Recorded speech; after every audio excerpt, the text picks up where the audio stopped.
Era feriado de Natal de 2015. Meus avós, por parte de pai, estavam vindo para comemorar conosco. Juntei-me aos meus pais no caminho até o aeroporto. Durante todo o caminho até lá, fantasiei sobre o que ganharia na manhã de Natal. Meus avós já estavam esperando na calçada quando chegamos. Meu pai e eu ajudamos a colocar as malas no carro. Eu estava procurando por objetos estranhos ou de formato estranho, mas nada realmente se destacou para mim. A viagem para casa foi muito parecida com a viagem até lá. Fiquei perdido em pensamentos a maior parte do tempo, sendo apenas ocasionalmente interrompido por uma pergunta de um dos meus avós. Os próximos dias foram normais. Decidi ficar em casa enquanto todos faziam as compras de última hora. Achei que seria mais provável conseguir as coisas que queria se não ficasse perto deles. Na véspera de Natal, nos reunimos em volta da árvore e trocamos presentes. Foi um evento corriqueiro.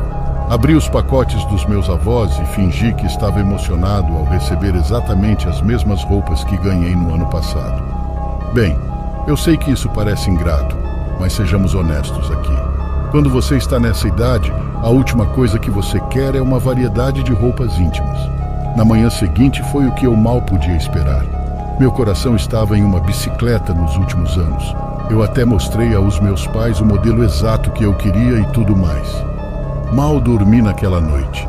No segundo em que o sol atravessou as cortinas, eu saí da cama e desci as escadas. Meus pais já estavam sentados à mesa, esperando minha chegada. Bem ali, no meio da sala, havia uma bicicleta nova.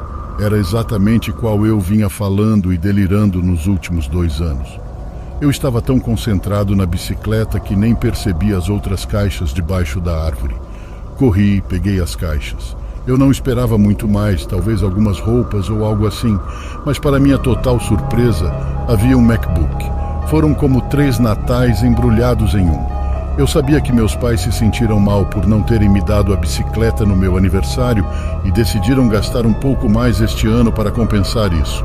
Passei o resto do dia sozinho. O tempo me impediu de pedalar muito, mas aproveitei ao máximo o tempo que consegui. Quando ficou escuro demais para andar, configurei meu MacBook. Dormi até tarde no dia seguinte. A tarde estava começando quando desci para tomar café da manhã.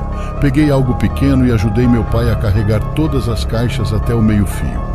Não só ganhei o MacBook e a bicicleta, mas minha mãe também comprou para meu pai uma TV de 65 polegadas para a sala. Foi um ótimo Natal para todos, pelo menos até acontecer o roubo.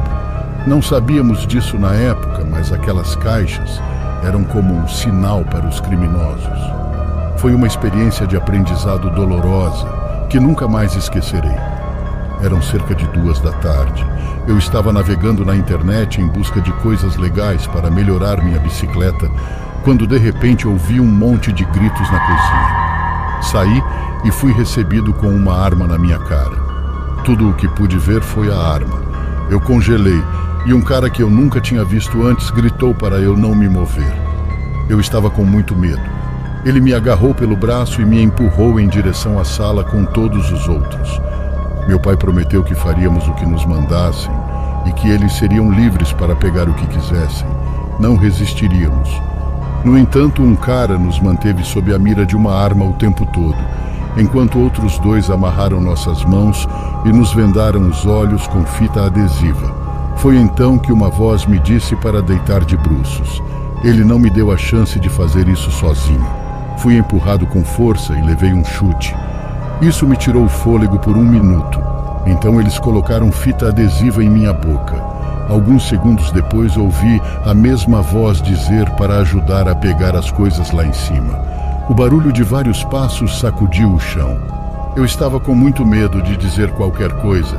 Eu apenas fiquei lá e rezei para que fosse rápido, porém não foi. Um dos caras era realmente demoníaco. Ele a todo momento passava a arma em minha cara e provocava meu pai assediando minha mãe. Eu estava quase ao ponto de chorar com toda aquela situação. Realmente eu estava com medo. Esse homem a todo tempo provocava minha mãe, passando a mão nela. Meu pai começou a xingar ele, e foi aí que ele ficou com raiva. Meus avós também estavam amarrados e quietos no meio daquela situação toda.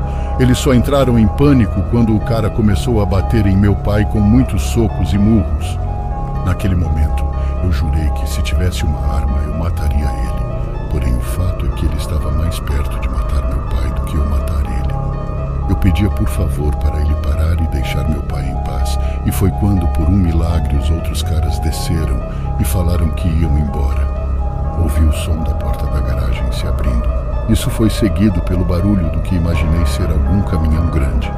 Os minutos seguintes foram apenas sons de pés correndo pela casa e meu pai gemendo de dor. Provavelmente não se passaram mais de 10 minutos quando ouvi a porta da garagem fechar e depois um silêncio completo. 1 minuto se passou e meu avô perguntou se todos estavam bem, fora meu pai. Esperei um pouco até estar confiante o suficiente para começar a lutar com a fita em volta do meu pulso. Torci e puxei o mais forte que pude até a fita quebrar, e isso tudo levou um bom tempo pelo que me lembro. Consigo soltar meu pai, o acordando em seguida e desfazendo as mãos do meu avô. Enquanto papai terminava de soltar todo mundo, corri para o meu quarto. Tudo foi levado. Parecia uma faca no meu estômago. Quando voltei para a sala, meu pai estava tentando falar ao telefone, pois minha mãe e meus avós estavam paralisados de medo. Eu ainda estava em choque. Lembro que minha mãe ficou especialmente traumatizada. Tudo o que pude fazer foi sentar no sofá e enterrar o rosto nas mãos até a polícia chegar. Mantive minha boca fechada e deixei os adultos lidarem com qualquer coisa. Meu pai foi para o hospital, pois estava com o nariz quebrado e com o rosto muito machucado. Eu não estava com vontade de conversar. Eu me revirei a maior parte da noite. Fiquei no meu quarto pelos próximos dias, tentando tirar todo aquele terror da minha mente.